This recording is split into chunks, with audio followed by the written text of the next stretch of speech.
ظاہر عباسی بھائی نے سوال کیا ہے کہ ہمارے علاقے میں ایک جماعت آئی ہوئی ہے تبلیغ کی، مختلف قریب کچھ بستیاں ہیں، ان میں انہوں نے کام کرنا ہے، 7 مساجد دی ہوئی ہیں ان کو،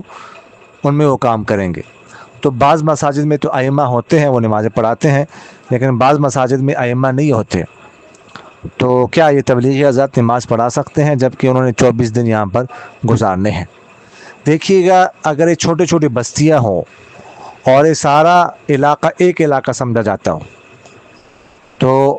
پھر تو چونکہ انہوں نے 15 دن سے زیادہ گزارنے کی نیت کر لی ہے، تو یہ علاقہ ان کے لیے وطن اقامت بن گیا، ٹھیک ہے جی۔ اور وطن اقامت بن گیا تو وہ ظاہر ہے کہ پوری نماز پڑھیں گے، تو نماز بھی پوری پڑھائیں گے وہ۔ اگر صورتحال اس سے مختلف ہو، وہ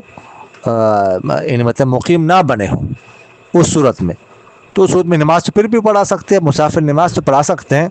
البتہ یہ ہے کہ مقیم پہ اس کے بعد جو ہے نا کھڑے ہو کر وہ 2 رکعتیں الگ سے جو ہے وہ پھر پڑھے گا، اور 2 رکعتیں جو پڑھے گا مقیم تو اس میں قرات وغیرہ نہیں کرے گا، خاموش کھڑے ہو کر بس اتنی دیر خاموش کھڑا رہے گا وہ جتنی دیر میں سورہ فاتحہ وغیرہ جو ہے وہ پڑھے جاتے ہیں، اس کے بعد رکوع میں چلا جائے گا، اس لیے کہ وہ حکماً امام کے پیچھے ہے۔